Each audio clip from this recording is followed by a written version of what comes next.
Hari ni tak nak makan yang sotong-sotong yang udang-udang galah, tak nak makan. Sotong udang galah, sotong udang galah. Ha, itulah dia. Tengok bila dengar sotong udang galah, dia kata mahal.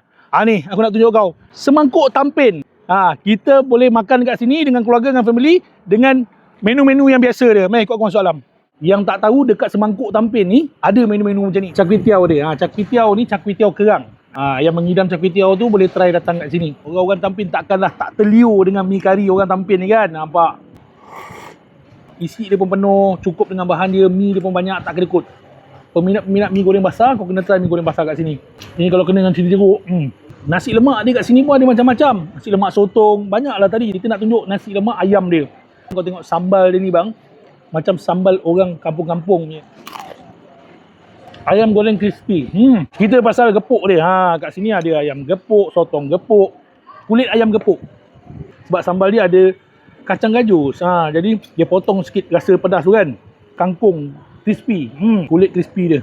Bismillah.